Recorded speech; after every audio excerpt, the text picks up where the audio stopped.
I remember the day I stopped counting. Not the days those had become meaningless long before, blurring together in an endless grey expanse of mud and cordite and screams. No, I stopped counting the dead. That was when I knew I had finally become what the Imperium had always intended me to be. A number in a ledger, a body in a trench, a round in a magazine waiting to be expended.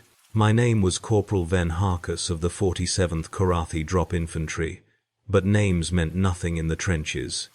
We were all just meat waiting for our turn to rot. God Emperor, forgive me, but I wish I had died in the first week. I wish I had taken that last bolt that killed Sergeant Mensk instead, the one that vaporized his head in a spray of superheated bone and brain matter while I stood close enough to feel the heat on my face. At least then I would have died still believing, still human, still me. They say the Emperor protects, and perhaps he does, somewhere in the golden halls of distant terror where the air is clean and the sun shines on marble that has never known blood. But here, in the endlessly churning mud of this nameless world, there is no protection. There is only the trench, stretching away in both directions, until it disappears into the chemical fog that never lifts, never parts, never grants us even the mercy of seeing the sky. I think there used to be a sky here. I have vague memories of being told this world's original designation during the descent from the troopship, some combination of numbers and letters that meant nothing then and means even less now. What does it matter what they called this place before the war came? Now it is simply hell with a different name, and I am one of its damned souls, still breathing but already dead in every way that matters. The smell is what gets you first, not the blood. You grow accustomed to blood quickly enough, though that first night I vomited until my stomach cramped and bile burned my throat, my hands shaking so badly I couldn't hold my lasgun steady. After the first few days, you stop noticing the copper-sweet stench that hangs in the air like morning dew. No, it is the other smells that burrow into your skull and nest there, impossible to dislodge, no matter how hard you try to forget. I dream about them. Emperor, help me. I dream about the stench of this place, wake up gagging even though I'm already awake, already here, already drowning in it. The chemical reek of the fog makes your eyes water and your lungs burn. Our tech priest, before something took him screaming into the darkness 3 months ago, insisted it was a combination of weapon discharge and atmospheric corruption, though I saw what floated in that fog when the wind shifted just right. I saw things with too many limbs pulling themselves through the murk. I saw faces that were human once, before. I saw and I screamed, and no one came because everyone was screaming about something.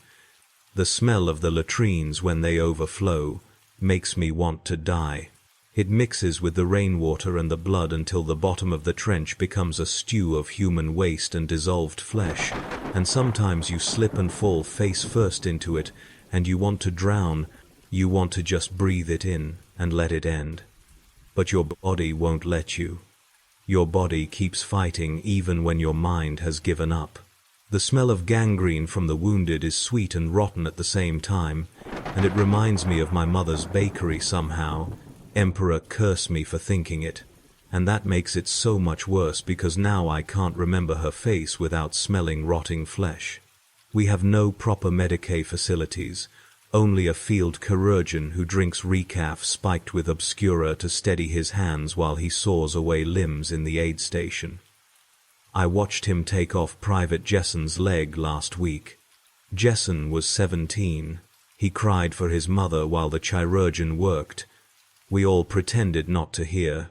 Jesson died anyway, 3 days later, septic and delirious, calling out names we didn't recognize. I held his hand while he went because someone should have. Because if I die, I want someone to hold my hand too, but I know no one will. We're past that now. We're past caring. But the worst smell, the one that's killing me from the inside out, is the one you cannot identify at first. It took me 3 weeks to understand what it was. 3 weeks of breathing it in and feeling it coat my lungs and seep into my bones. The smell of men giving up. It is a subtle thing. This odor of despair, beneath all the other stenches that assault your senses. It's in the way the air feels thick and heavy, as if hope itself has weight, and its absence leaves a vacuum that's crushing us all slowly. It's in the silence between the barrages, when you would expect to hear voices, but hear only ragged breathing, and the occasional sob that the man making it thinks he's hiding. But we all hear it. We all hear everything. And we're all pretending we don't, because acknowledging someone else's breakdown means acknowledging your own. I sob sometimes.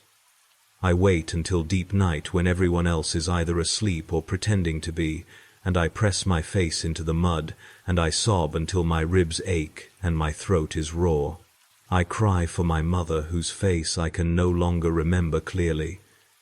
I cry for my sister Miller, who I'll never see married. I cry for the man I used to be. The one who believed the propaganda reels and thought war was glorious. That man is dead. I killed him myself, drowned him in this endless mud, because he was too weak to survive what I've become. I was not always like this. God Emperor, I swear I wasn't always this broken thing writing in the dark. I remember, though, the memory feels like it belongs to someone else, someone I might have known once in another life, being proud when I received my assignment. The 47th Korathi Drop Infantry had a reputation. We had fought in 3 campaigns before this one, each time earning commendations from Sector Command. Our regimental banner bore the Aquila in gold thread, and our colonel was said to have the ear of the Lord General himself. I was so young, so impossibly, stupidly young, 23 years old, and thought I'd seen everything because I'd survived the hive gangs and the Arbeits crackdowns and the food riots that left 100 dead in the lower levels. I thought I was hard. I thought I was ready. We marched in formation through the streets of our hive city, and people cheered. They actually cheered for us. Children threw flowers that I didn't understand then were funeral wreaths, tokens for the dead we would certainly become. I caught one, a white lily that reminded me of the ones that grew in the hydroponics gardens where Miller worked, and I tucked it into my combat webbing like it meant something, like it was a blessing. I don't know when I lost it. Probably in the first assault. Probably when I was crawling through someone's intestines trying to reach cover. The lily seems so impossibly far away now, so impossibly clean and pure, something from a world that never really existed. My mother cried when I left. I was annoyed with her then, embarrassed that she was making a scene at the embarkation station while the other men's families stayed stoic and proud. I told her to stop. I told her I'd be fine, that the Emperor protects, that I'd come home with medals and stories. I lied. I didn't know I was lying then, but I was. And now, I can't remember what her tears looked like. Can't remember if she said anything after I told her to stop crying. Can't remember if I hugged her, or if I just walked away because I was too proud and too stupid to show weakness in front of my new squad. I would give anything to go back to that moment. To hold her, and let her cry and cry with her, and tell her she was right to be afraid, right to want to hold on to me, right to know what I was too blind to see, that I was already dead, that we were all already dead, that the Imperium doesn't send soldiers to war, it sends corpses who haven't stopped moving yet. The drop from orbit was routine. We'd done it before, crammed into the bellies of ships that groaned and shuddered as they hit atmosphere, but we were young and stupid, and thought ourselves invincible in our carapace armor, with our lasguns charged, and our faith in the Emperor secure. I remember laughing during the descent, actually laughing. Corporal Vesson was telling jokes about some scribe who'd accidentally filed himself as deceased, and spent 3 months trying to convince the administratum he was alive. We thought it was hilarious. We thought everything was hilarious because we were terrified, and laughter was the only way we knew how to deal with it. I haven't laughed since the 2nd week. I don't think I remember how. The insertion was unopposed. We landed in what the tactical cogitators identified as a relatively stable zone, already secured by elements of the 12th Mechanized and the 8th Penal Legion. The Mechanized had moved on to the next objective within hours, their officers telling us we'd done the hard work, that holding the line was easier than taking it. More lies. Or maybe they believed it. Maybe they'd never held a line before. Maybe they got to die clean, in tank explosions that vaporized them instantly instead of letting them rot alive in the mud. The penal troopers had been wiped out to the last man by something the commissars refused to name. We found their bodies, what was left of them, when we were digging the trenches. They'd been opened up like flowers, their ribs spread wide, and their organs arranged in patterns that made your eyes hurt to look at. Private Cullen threw up. I wanted to, but I'd already learned not to waste food by vomiting, so I swallowed it back down and tasted acid for hours. We were told to dig in and hold the line while the main offensive pushed forward. 2 weeks at most, the captain said. Captain Joris, with his clean uniform and his medals, and his complete and utter ignorance of what he was sending us into. Just hold for 2 weeks, and the enemy will collapse. Easy duty, men. You'll be behind the lines before you know it. That was 6 months ago, or perhaps 6 years. Time has no meaning in the trenches. Captain Joris is dead. He came to inspect our positions in week 3 and took a sniper round through the throat. He bled out in front of us, his hands scrabbling at the wound, his eyes wide and confused, like he couldn't believe this was happening to him. Like somehow his rank should have protected him. It didn't. Nothing protects you here. Nothing. We dug. Emperor, how we dug. And I remember crying while I did it, not because I was sad, but because my hands hurt so badly I couldn't think of anything else. The soil here is not really soil at all, but a substance that defies proper description, too thick to be mud, too wet to be earth, riddled with things that might be roots, or might be veins, from some vast organism that lies beneath us, dreaming hungry dreams. Our entrenching tools bent and broke. Men wept openly as they scooped away handfuls of the stuff, their fingers bleeding, their nails torn away. I lost 2 fingernails on the first day, just tore right off, and I watched them fall into the mud and disappear, and I thought, those are part of me. Those are pieces of me in this foreign soil. I'm already being buried, even though I'm not dead yet. But we dug because not digging meant dying, and in those early days, we still cared about dying. We still had that animal instinct for survival, that desperate clinging to life that hadn't been beaten out of us yet. We dug trenches and communication trenches and supply trenches and reserve trenches, creating a labyrinth of channels that cut across the landscape like wounds in flesh. We reinforced the walls with whatever we could find: plasteel panels from wrecked vehicles, corpses when nothing else was available, prayer scrolls nailed to wooden posts that rotted away within days. I remember nailing up those prayer scrolls and actually believing they would help. I remember whispering prayers while I worked, my lips moving in the litanies my mother taught me as a child. I remember feeling like the Emperor was watching, like he cared what happened to us. I don't pray anymore. My lips still move sometimes, but no words come out. Just muscle memory, like the death spasms of something that used to be alive. The enemy came on the 5th day. We did not see them at first. Only heard them, a sound like nothing I had words for then, and have only inadequate words for now.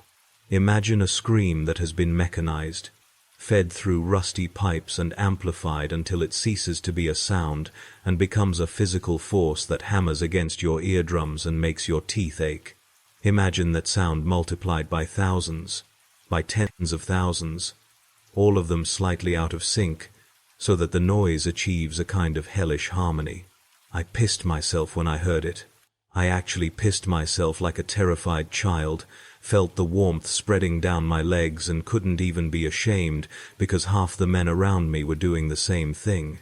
Sergeant Hake was shaking so badly he couldn't hold his lasgun. Corporal Vesson was praying in a high, thin voice that didn't sound like his voice at all. Then they came over the top of the ridge that marked the edge of no man's land, and I saw them properly for the first time. I wish I had not. God Emperor, I wish I had died blind. I wish I had never seen what humanity can become when it turns away from the light. They were not human. Not anymore. Perhaps they had been once, but whatever had been human in them had been burned away and replaced with something else. Something that moved wrong and smelled of sulfur and corruption. Their armor was fused to their flesh. Their weapons were extensions of their arms. Their faces were mouths, screaming prayers to gods whose names I dare not write even now, lest writing them give them power over me in whatever comes after this life. I froze. I actually froze. My finger on the trigger but unable to pull it, my body betraying me in the moment I needed it most. Sergeant Hake hit me, slapped me hard across the face and screamed at me to fire, and the pain broke through the paralysis and I fired. I fired until my lasgun was hot enough to burn my hands, but I couldn't stop because stopping meant thinking and thinking meant seeing what I was shooting at. We fired.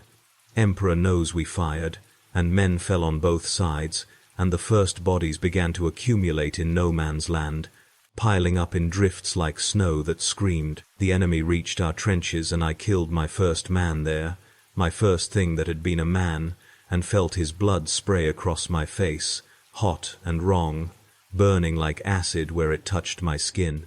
I screamed. I screamed and killed and screamed and killed until my throat was raw and my hands were numb, and I couldn't tell anymore if I was still human or if I'd become something else, something that existed only to put bayonet into flesh and feel it pull back out with a wet sucking sound. They retreated at dawn, but it was not a defeat. I knew it wasn't a defeat because they were laughing when they fell back. Actually laughing, and the sound was worse than their war cries. It meant they'd enjoyed it. It meant this was fun for them. I vomited after they left, just collapsed against the trench wall, and vomited until there was nothing left inside me except bile and terror. Cullen found me like that and sat with me, his hand on my shoulder, not saying anything because there was nothing to say. We sat there until the commissar found us and told us to get back to our posts, that the Emperor had no use for weakness. I wanted to shoot him. I actually raised my lasgun and pointed it at his back while he walked away, and my finger was on the trigger, and I was going to do it. But Cullen stopped me, grabbed my arm and whispered, "Not worth it, brother, not worth it." And I lowered the gun, and we never spoke of it again. Cullen's dead now. Of course he is. Everyone's dead.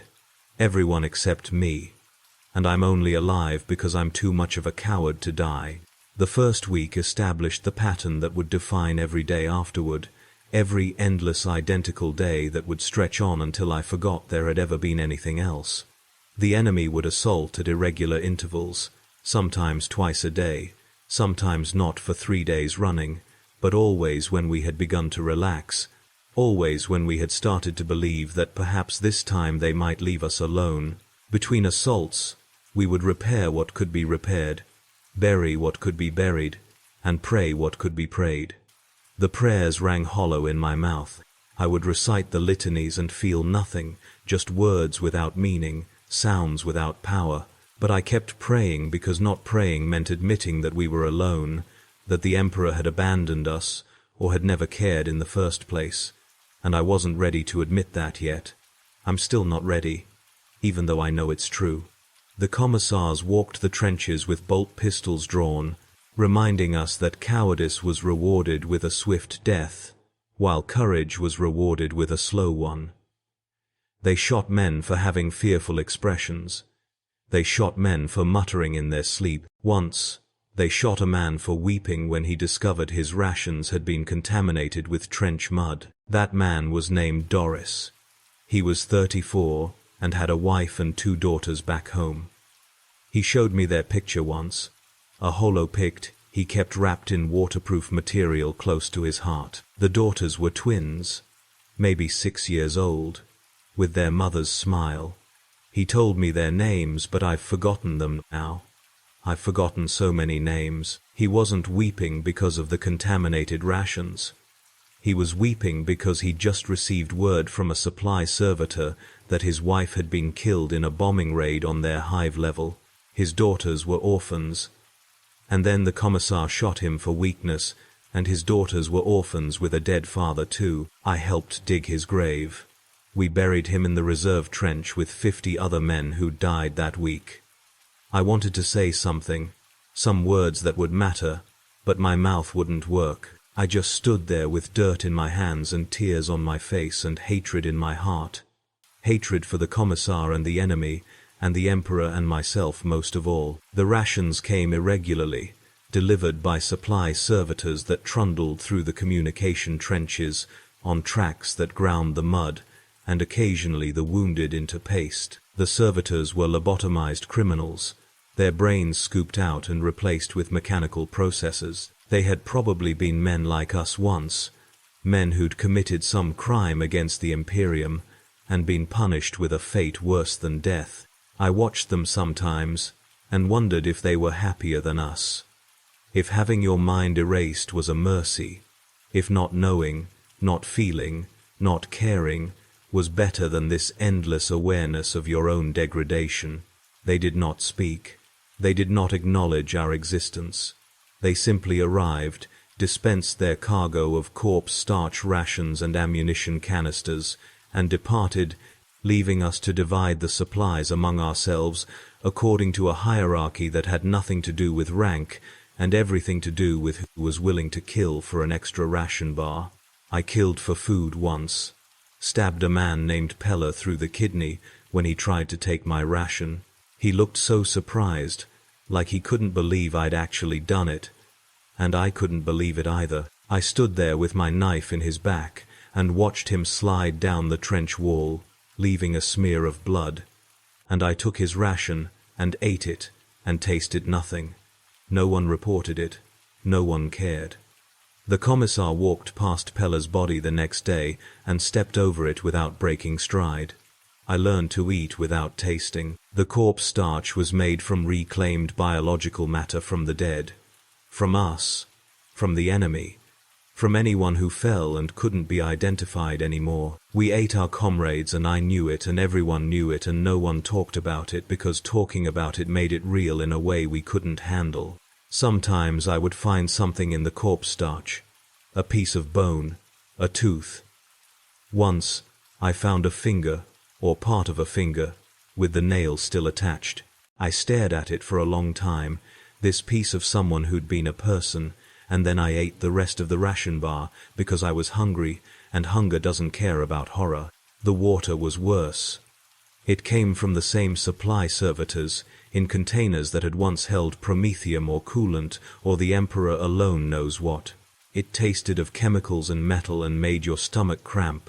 But we drank it anyway because not drinking meant dying of thirst. Men who drank too much too quickly vomited it back up, but we drank anyway.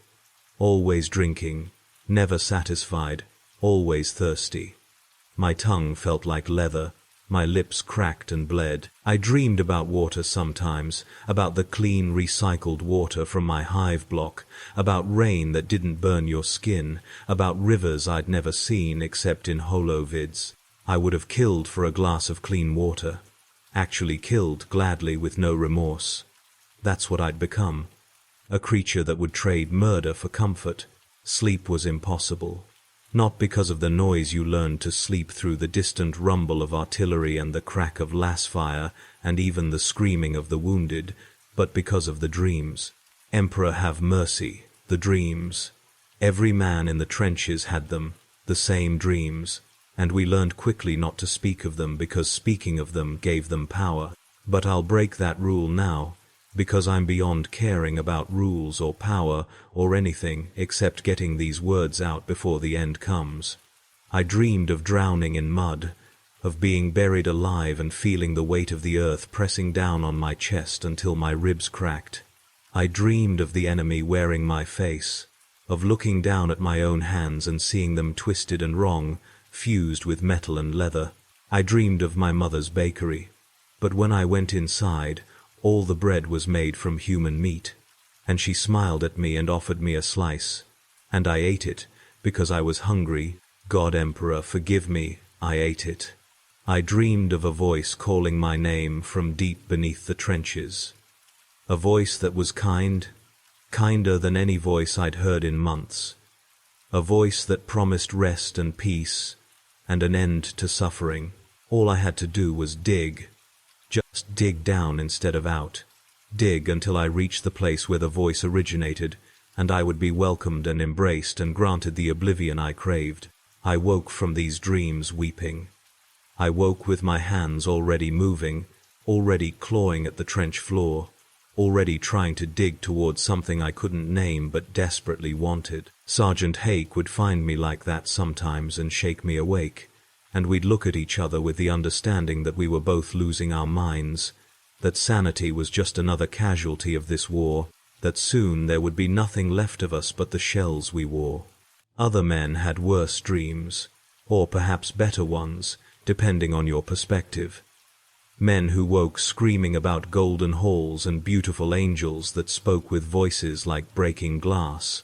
Men who woke weeping and trying to claw their own eyes out because they'd seen something they described as perfection and couldn't bear to see the reality of the trenches after that. The commissars shot these men quickly before whatever they dreamed could spread to the rest of us. But I envied them sometimes. At least their madness was beautiful. Mine was just mud and blood, and an endless voice calling me down into the dark. The wounded accumulated faster than the chirurgeon could process them. The aid station became a charnel house where men lay on top of each other, those on the bottom drowning in the blood of those above. I helped carry men there after they fell, and I learned to recognize which ones would live and which ones would die by the way they looked at you. The ones who were going to die had this look in their eyes, this distant focus, like they were already seeing something beyond the trenches. The ones who were going to live still had fear in their eyes, still cared about survival, still clutched at your uniform and begged you to save them. I preferred carrying the dying ones. At least they didn't beg. The chirurgeon worked by the light of a single flickering lamp, his hands steady from the obscura but his eyes increasingly vacant, as if he'd retreated somewhere deep inside himself where the screaming couldn't reach. His name was Medicae Apprentice Coro, but we just called him Doc, when we called him anything at all. He amputated limbs and burned stumps, closed with a thermal lance, and packed wounds with bandages that had been used before, on other men, and were stiff with dried blood and other fluids. The screaming in the aid station never stopped. Never. It was like background noise, like breathing, always there, and you learned to tune it out or go mad. Doc talked to himself while he worked. Little muttered prayers and curses and sometimes conversations with people who weren't there. Once I heard him apologizing to his mother, telling her he'd tried his best, but it wasn't good enough. It was never good enough. And please forgive him for failing. He ate his bolt pistol 3 months ago. Just sat down during a quiet moment, put it in his mouth, and pulled the trigger. No warning, no goodbye. Just done. We got a new chirurgeon 2 weeks later. This one doesn't talk at all, and his eyes are completely empty. And I think maybe they already did to him what they should do to all of us. Take away our ability to feel anything. I saw men die in ways I had not imagined possible, in ways that make me wake up gasping even now, in ways that will haunt me for however long I have left. A man named Harrow took a last bolt through the throat and drowned in his own blood, his hands scrabbling at the wound as if he could hold back the tide. I tried to help him, pressed my hands over the wound, but the blood just kept coming, hot and slick, pulsing between my fingers with each beat of his slowing heart. He looked at me while he died, just looked at me with these wide, terrified eyes, and I couldn't look away. I couldn't give him that comfort. I just stared back and watched the light fade and felt like I was murdering him somehow, like my inability to save him was the same as killing him. When he finally stopped moving, I sat there with my hands still pressed to his throat, and I couldn't let go. Hake had to pry my fingers away, had to drag me back to my position, and my hands were shaking so badly I couldn't hold my lasgun for the rest of the day. A man named Kellis was hit by artillery, not directly but close enough that the concussion wave liquefied his internal organs. He stood for a moment looking confused, and then blood began pouring from his nose and mouth and eyes, and he collapsed into a puddle of himself, and I started laughing. I actually laughed because it was so absurd, so impossibly grotesque, and if I didn't laugh I would scream, and I might never stop screaming. Hake slapped me again. He seemed to spend half his time slapping sense into me. I miss him.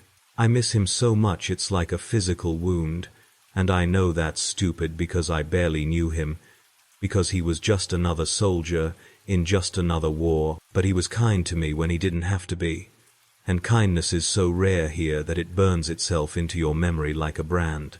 A man named Thresh was grabbed by something during a night assault, something that came over the top of the trench in the darkness. We heard him screaming for 3 days from somewhere in no man's land, and we couldn't go get him, couldn't even mercy kill him from a distance because we couldn't see where the screaming was coming from. On the 3rd day, the screaming changed. It became something else, something that was not quite human anymore, something that called to us in Thresh's voice, but with words that Thresh would never say, promising us things in languages we didn't know, but somehow understood.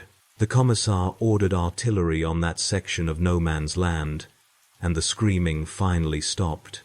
And we were all relieved and terrified, because we knew that Thresh would come back eventually, that he would assault our trenches wearing a twisted mockery of his own face, and some part of him might still be in there, trapped and aware and begging us to kill him. He hasn't come back yet.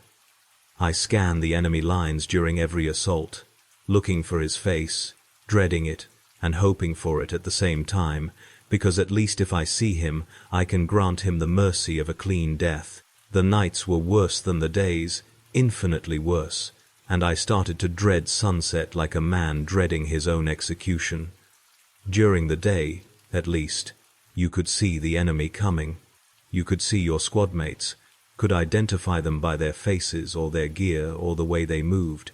At night, in the absolute blackness of the trenches when the chemical fog rolled in thick enough to drown in, you were alone even when surrounded by other men. The darkness was total, complete, a living thing that pressed against your eyes and filled your mouth and nose. We were forbidden to use lights except in the most dire emergencies because light drew enemy fire, so we moved through the trenches by touch and memory, our hands trailing along walls of mud that sometimes gave way beneath our fingers, revealing voids where things nested and waited. I felt them sometimes, these things in the voids, felt them moving, breathing, watching.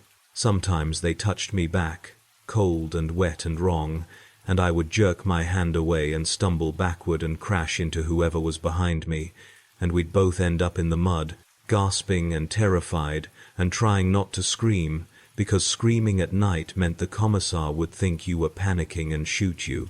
Sentries stood watch in firing steps carved into the trench walls, their eyes fixed on the darkness of no man's land, seeing nothing but unable to look away because not watching meant death for everyone. Men went mad on sentry duty. They would be found in the morning with their throats slit by their own knives or their lasguns empty, fired at targets only they could see. I did sentry duty 3 times a week, and each time I was certain I would die. Not from enemy attack, but from my own mind turning against me. The darkness played tricks. You would see shapes moving out there, hear sounds that were almost words, smell things that shouldn't exist. Your imagination would create entire armies advancing toward you, and you'd have to hold fire, had to be certain before you revealed your position, and by the time you were certain it was often too late. I almost shot Corporal Vesson once. He came up beside me during my watch, and I didn't hear him approaching. And when I turned and saw a shape in the darkness, my finger was already pulling the trigger, and only at the last second did I recognize his voice saying my name, saying, it's me, don't shoot," in this terrified whisper. We held each other after that, actually held each other like children, both of us shaking and crying and trying not to make noise.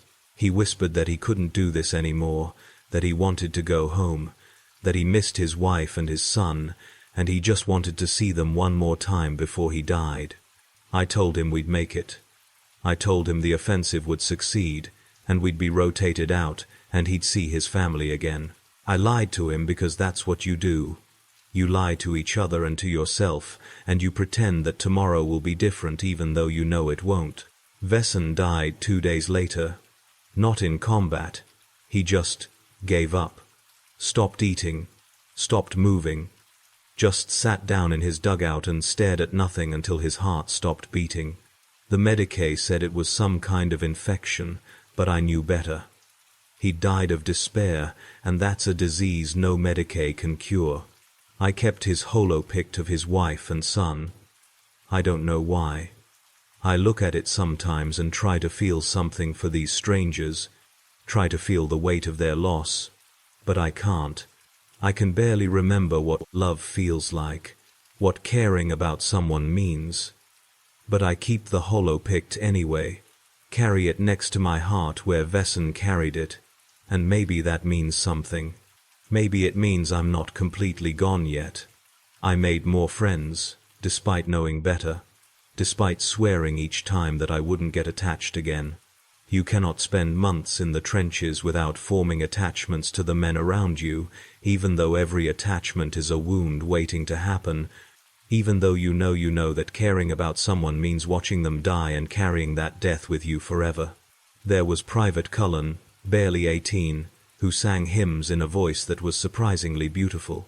He believed with absolute conviction that the Emperor watched over us personally, that every bullet that missed was divine intervention, that we would prevail because faith alone could turn aside the darkness. I envied him that faith, envied him so much it hurt, because I'd lost mine and couldn't remember what it felt like to believe in anything except suffering. His faith broke in a single moment. We were repelling an assault, and one of the enemy got close enough that Cullen saw his face properly, saw the devotion in his eyes, the ecstasy, heard him singing prayers in a voice filled with rapture, and Cullen realized that they believed too, that they had faith too, that their gods answered them in ways the Emperor never answered us. He put his lasgun in his mouth that night and pulled the trigger. Just like that, his beautiful voice silenced forever, his faith shattered by the realization that believing wasn't enough, that the universe didn't care which god you prayed to because all gods were equally cruel or equally absent. I couldn't even cry for him. I'd run out of tears by then. I just helped carry his body to the burial trench and threw mud on top of him and walked away, and the hymns he used to sing echoed in my head for days afterward, mocking me with their empty promises of salvation. There was Sergeant Hake, who had survived 2 previous campaigns, and who taught me everything I know about staying alive in the trenches. He taught me how to clean my lasgun with mud when water was not available, how to sleep standing up with your eyes open, how to tell when a man was about to break and either help him or report him before he took others with him. Hake was hard, but not cruel. He cared about us in his way, even though caring meant watching us die one by one and knowing he'd probably be next. He had scars all over his body, a road map of every battle he'd survived, and sometimes I would catch him counting them like other men counted prayers, as if the scars were proof he'd existed, proof he'd endured. He made it almost to the end, survived everything the war could throw at him, lasfire and shrapnel and chemical burns and infections that should have killed him. And then one day he just stopped moving, stopped eating, stopped speaking.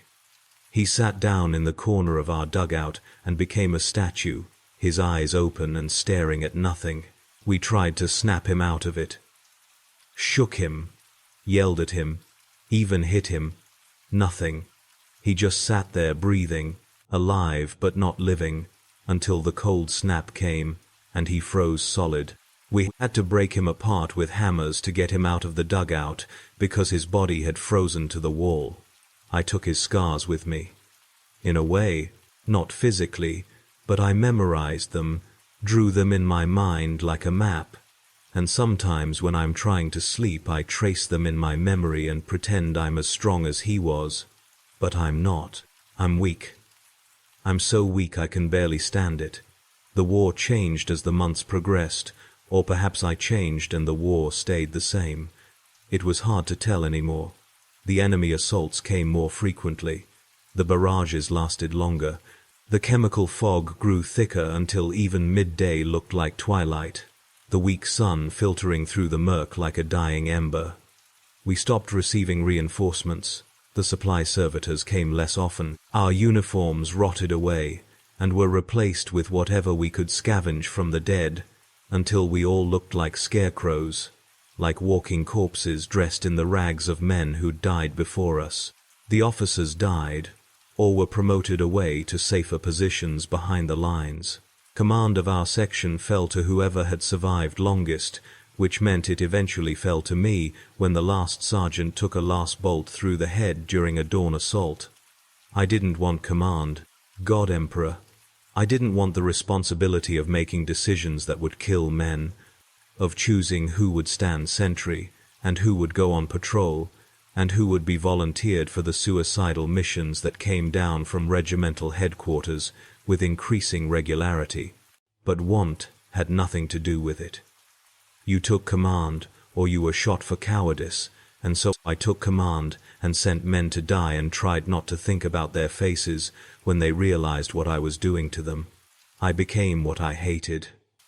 I became the officers who'd sent us here, who'd lied about easy duty and rotation schedules and victory being just around the corner.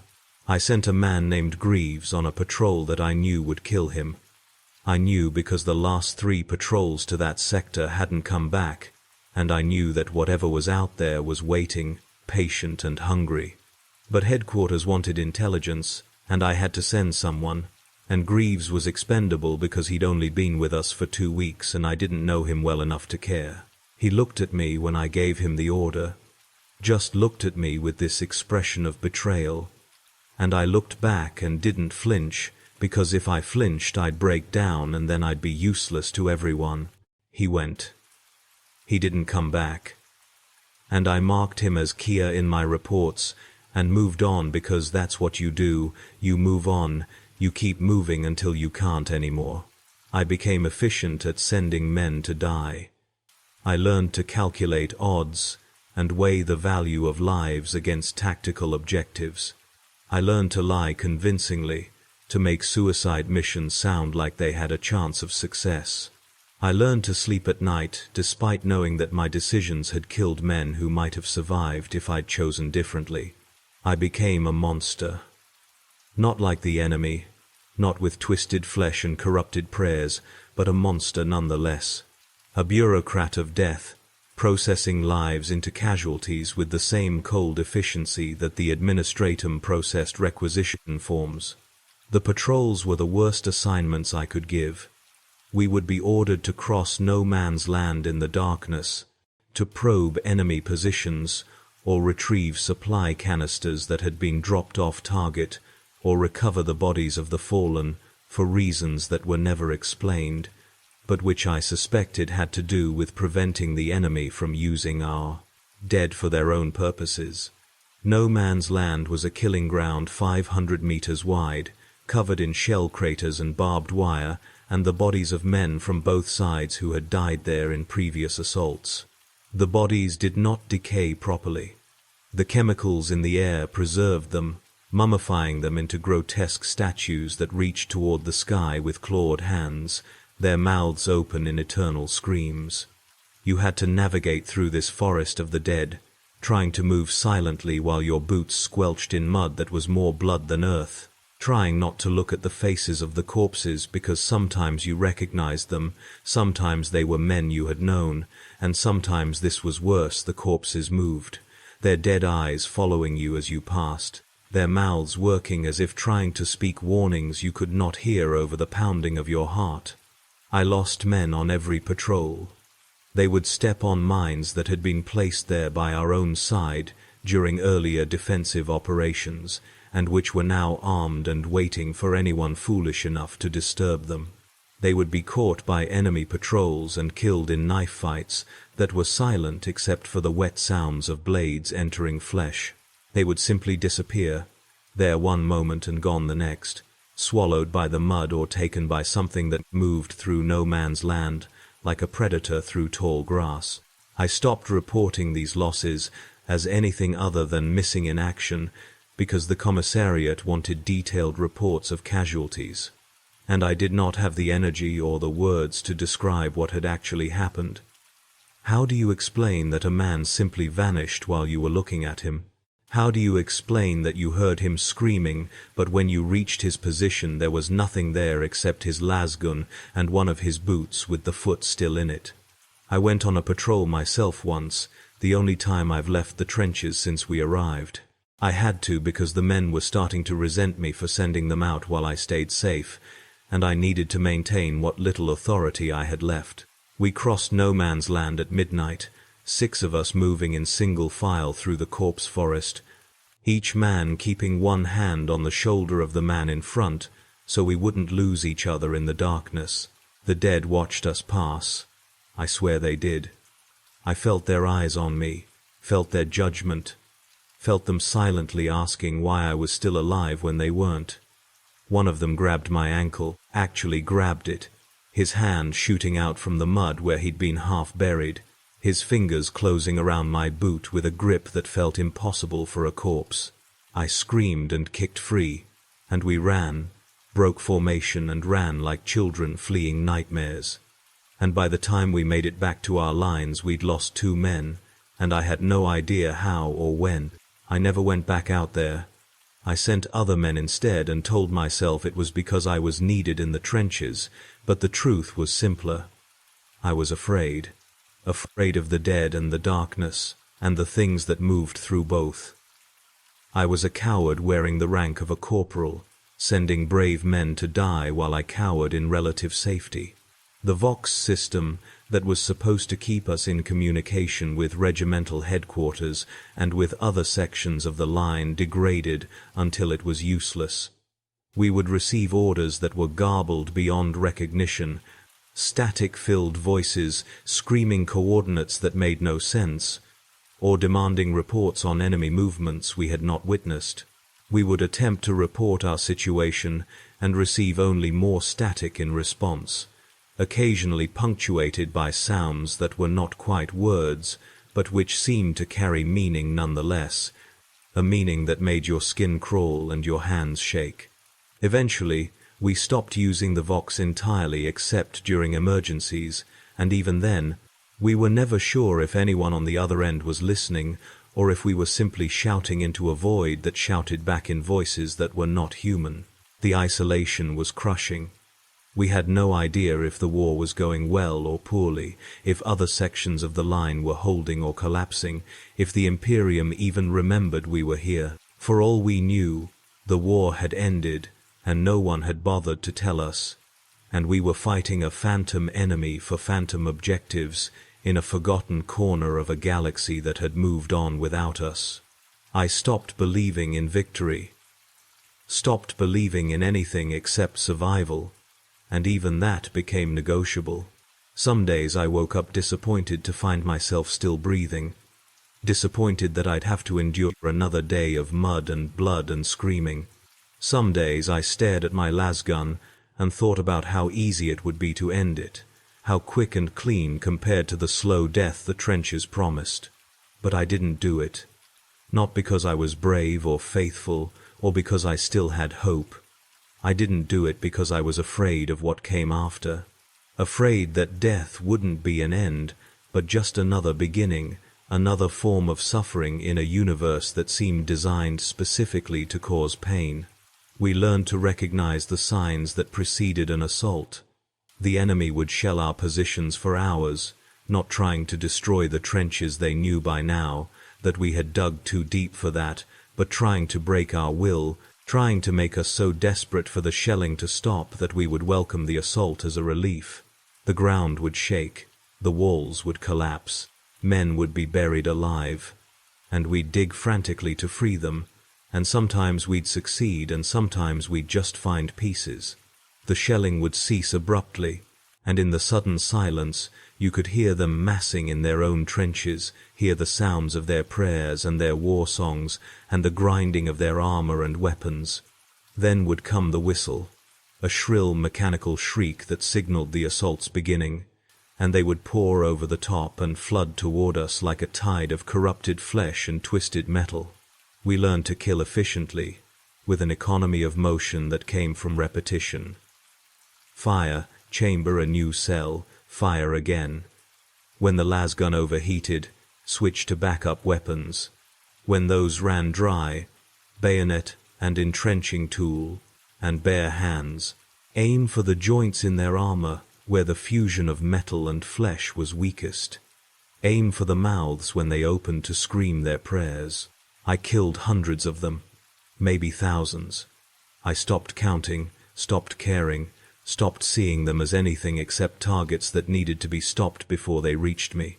I became a machine myself, processing living things into dead things with mechanical precision.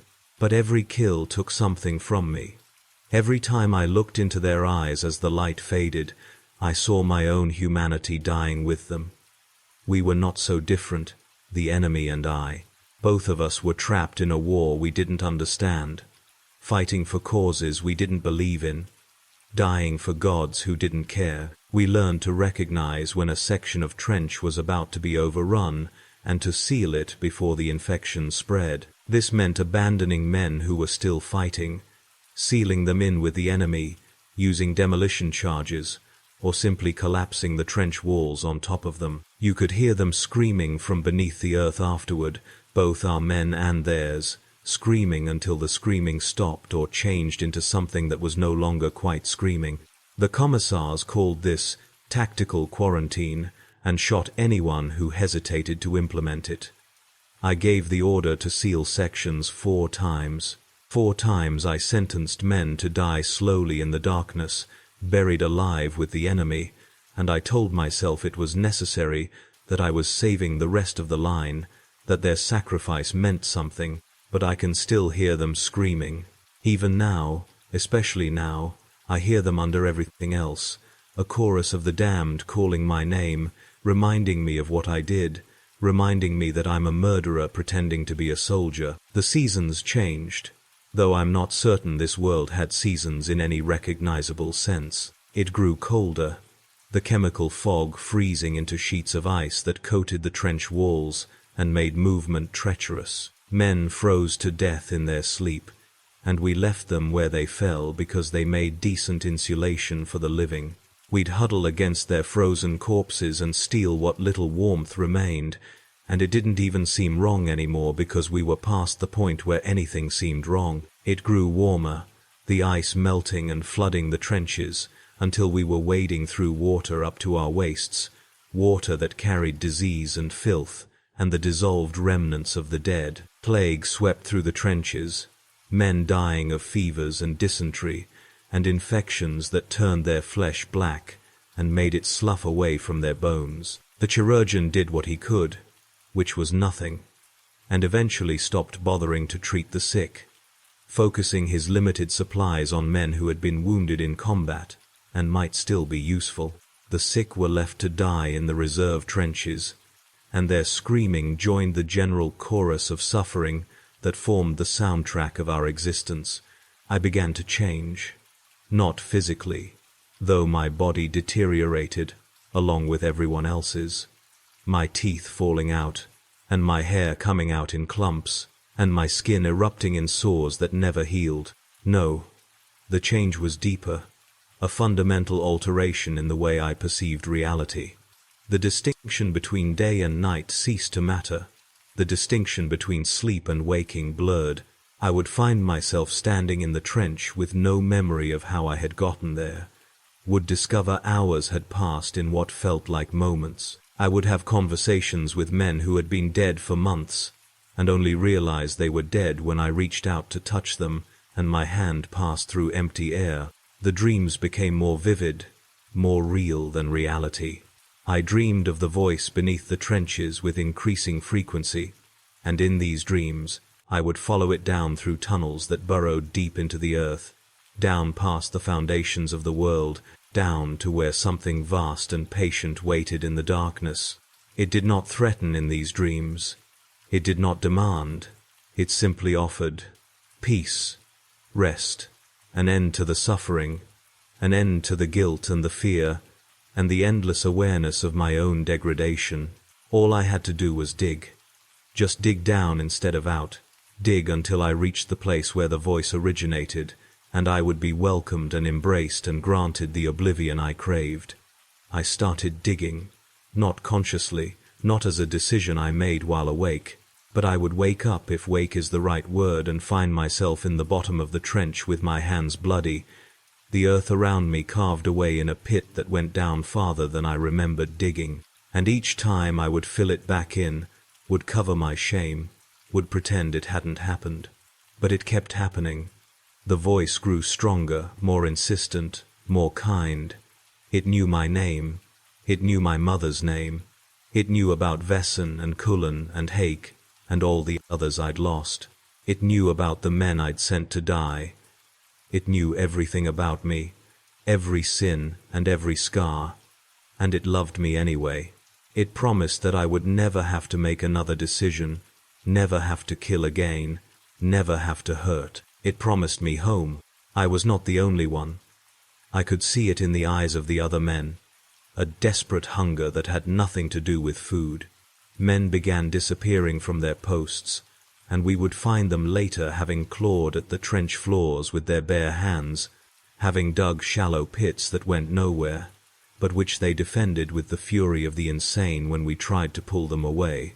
The commissars shot these men, naturally, but there were too many of them, and eventually the commissars stopped bothering, and simply let the diggers dig until they expired from exhaustion, or until something came up through the holes they had made and dragged them down, screaming. I tried to resist. Emperor, I tried. I filled my mind with prayers and memories of home, but the memories were fading, becoming transparent, losing their power to anchor me to anything that mattered. I could not remember my mother's face. I could not remember the name of the street where I had lived. I could not remember why any of it had ever seemed important when weighed against the eternal now of the trenches. The decisive moment came during an assault that was like every other assault and yet somehow different, somehow final in a way I couldn't articulate but felt in my bones. The enemy came at dawn, as they often did, but this time they came in greater numbers than I had ever seen, a tide of corrupted flesh that filled no man's land from edge to edge. Our lass fire cut them down, but for every one that fell, 2 more came behind. They reached our trenches and poured over the walls like a breaking wave, and we fought with everything we had, with weapons and tools and faith and fury and desperation. We fought until the lasgun in my hands melted from overheating, until my uniform was more blood than fabric, until I could no longer tell if the screaming I heard was coming from the enemy, or from my own throat, or from somewhere deep inside my skull. We fought because fighting was all we knew, because stopping meant dying, and even though death would have been a mercy, something in us refused to surrender. But we were being pushed back, slowly but inexorably, our defensive lines collapsing as section after section was overrun. I found myself in a communication trench with a handful of men whose names I did not know and faces I barely recognized. All of us firing at targets we could not see through the fog and the smoke and the press of bodies. A shell landed close enough that the concussion wave lifted me off my feet and slammed me against the trench wall hard enough to crack ribs. I heard the snap, felt the pain explode through my chest, felt something wet and hot trickling down my side that was probably blood. I lay there gasping, unable to move, watching the battle continue around me with a strange detachment, as if I were already dead and viewing the world from somewhere outside my body. The enemy flowed past me, barely noticing my presence, focused on the men ahead who were still fighting. I saw one of my men, the one with the scar, I think, though I could not be certain, torn apart by fire that burned with colors that had no names. I saw another pulled down and consumed, his body disappearing into a mass of writhing corruption that left nothing behind except screams that continued long after the body was gone. And then, in the chaos and the horror, I heard it. Not the voice from my dreams, though it was similar. This was different, clearer, more immediate. It was coming from below, from beneath the mud and the blood and the churned earth. It was calling my name, my real name, the one I had not heard in months, the one I had almost forgotten. It knew me. It knew everything about me. It knew my fears and my failures and my desperate desire for everything to simply end. And it offered what I had always wanted: peace, rest, oblivion, an end to the pain and the guilt and the endless awareness of my own monstrosity. I do not remember making a conscious decision. I remember my hands moving of their own accord, scooping away mud, digging into the trench floor with a strength I should not have possessed given my injuries. I remember the earth giving way beneath me, revealing a hollow space that smelled of ancient darkness and copper and something else, something sweet and terrible that made my mouth water and my stomach turn at the same time. I remember looking back one last time at the battle raging above me, at the men still fighting and dying for a cause they didn't understand, and I felt pity for them, pity and relief that I was leaving, that I was going home, that I would never have to fight again. I lowered myself into that darkness, leaving the battle behind, descending into the welcoming void. The opening closed behind me, sealing itself with no effort from me, and I was alone in the tunnel, sliding downward into the earth. The tunnel was narrow, barely wide enough for my body, and it angled downward at a steep slope that made climbing impossible. I could only slide, pulled by gravity and something else, some force that drew me deeper with each passing moment. The sounds of the battle faded above me, replaced by other sounds, whispers in languages I did not know but somehow understood, the drip of water or perhaps blood, a rhythmic pulsing that might have been my own heartbeat, or might have been something vast and alien that surrounded me on all sides. I should have been terrified. I should have been clawing at the walls, trying to climb back up, trying to escape, but I felt nothing except relief and a strange peace, as if I were finally going where I belonged, where I'd always belonged, and everything that had come before was just a long detour. I descended until I forgot what it meant to ascend, until up and down became meaningless directions, until I forgot there had ever been anything except this tunnel and this darkness, and this inexorable pull towards something I could not name, but which I knew awaited me at the end of my journey. Time stopped meaning anything. I might have been falling for minutes or months or years.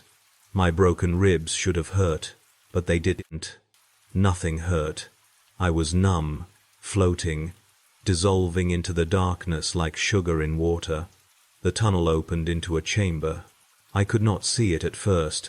The darkness was absolute, but I could sense its vastness by the way sound behaved differently here, the way my breathing echoed and returned from directions that made no geometrical sense.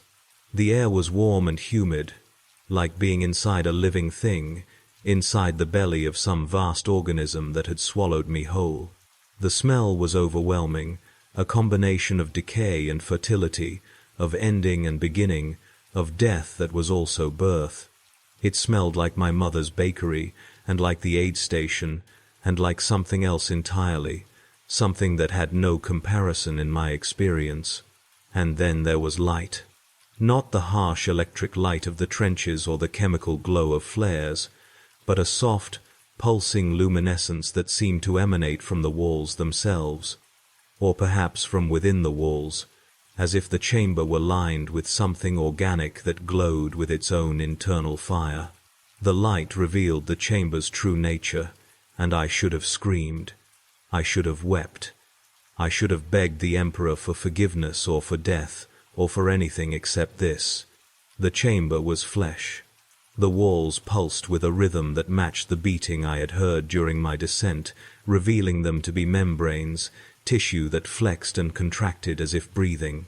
The floor was covered in a substance that was neither liquid nor solid, that moved and shifted beneath my feet as if reacting to my presence.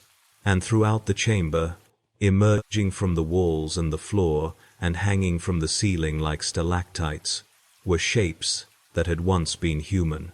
Bodies, or parts of bodies that had been integrated into the structure itself, their faces frozen in expressions that might have been agony, or might have been ecstasy, or might have been something for which human language had no words.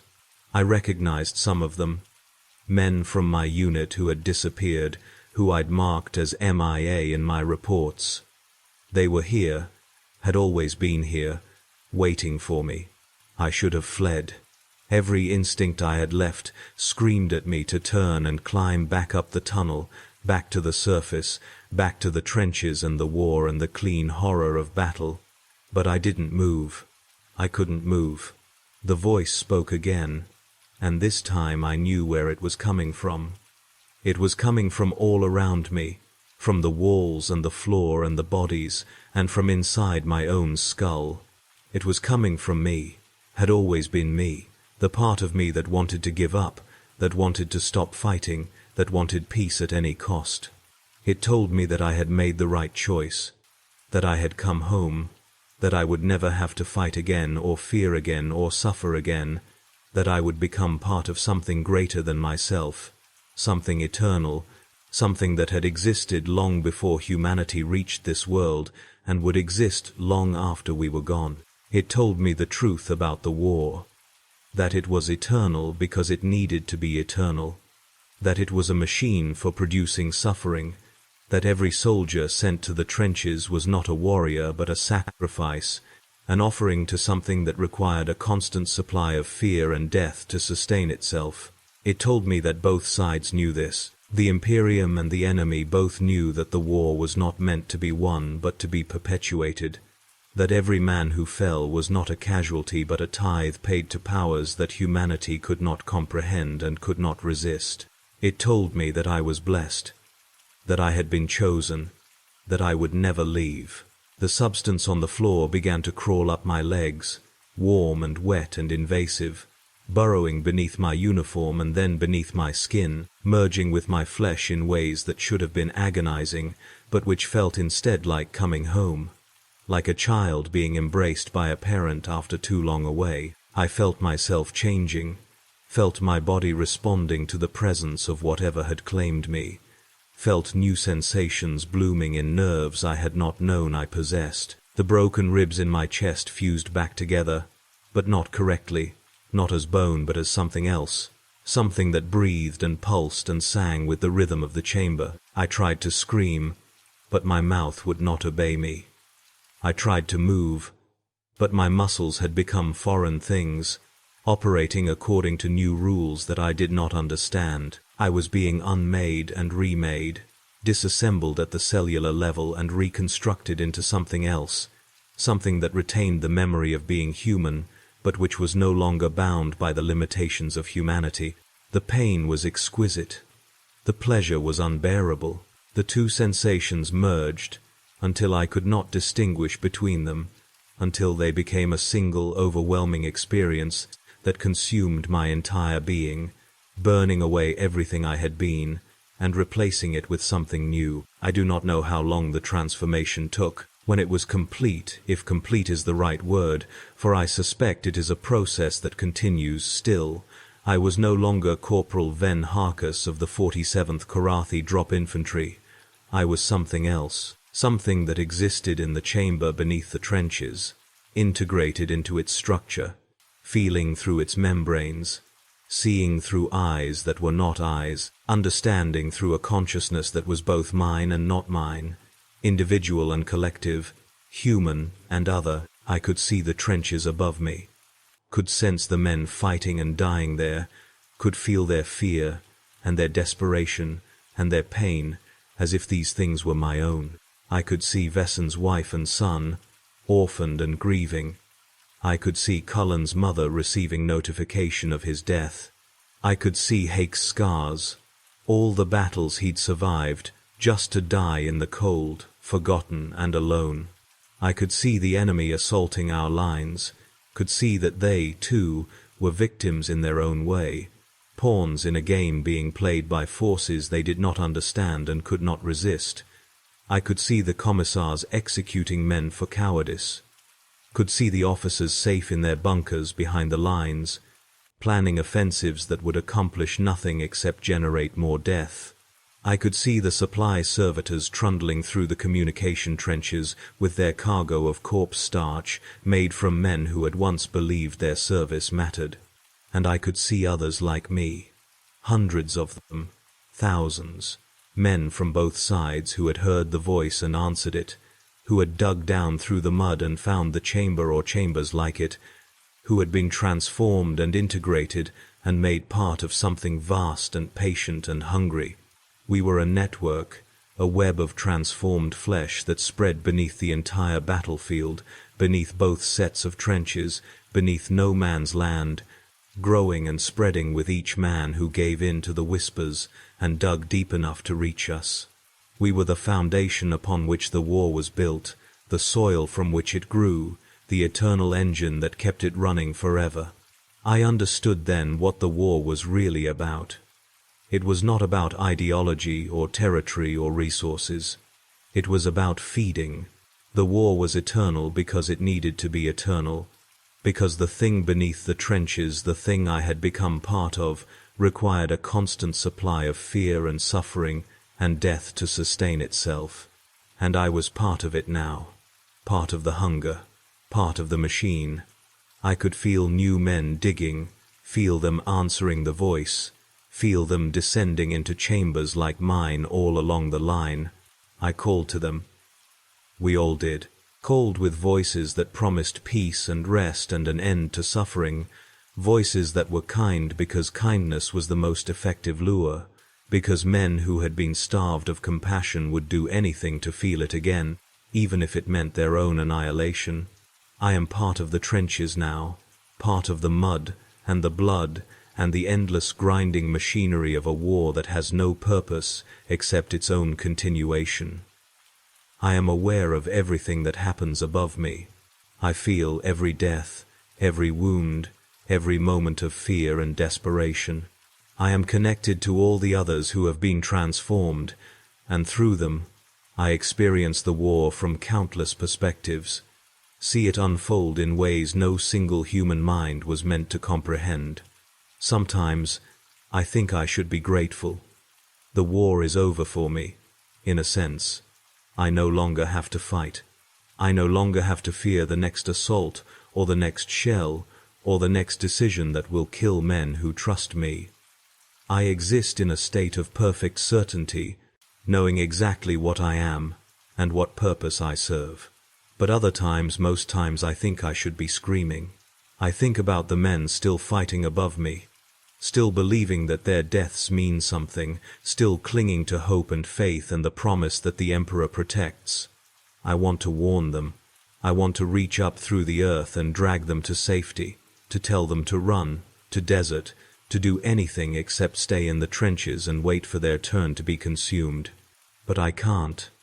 I can only call to them, can only whisper promises of peace, can only wait for them to break and dig and descend.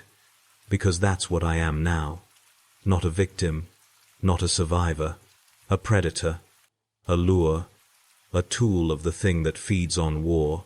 I write these words, though write is not the right word, for I have no hands or pen or paper with the last dregs of my humanity, casting them out into the void in the hope that someone will find them and understand. These words are my confession and my warning and my plea. Do not dig. Do not listen to the voice when it calls, when it promises you rest and peace and an end to your suffering. It is lying. There is no peace here.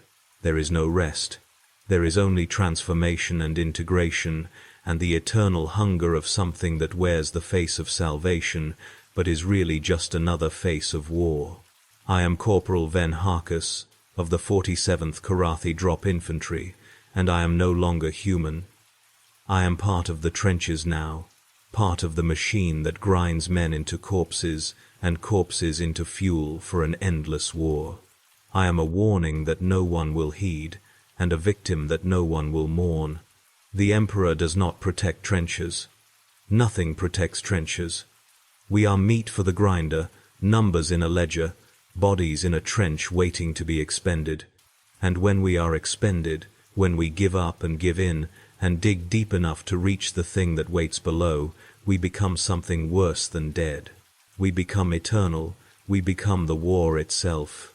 And the war goes on forever, fed by our suffering, sustained by our despair, growing with each man who breaks and descends and joins us in the darkness beneath the mud. If you are reading this, if somehow these words have reached you, know that I am sorry, sorry for what I did, sorry for what I've become, sorry that I cannot save you from the same fate, because the voice is calling to you too, and sooner or later everyone breaks, everyone digs, and when you do, I'll be waiting for you in the darkness, ready to welcome you home.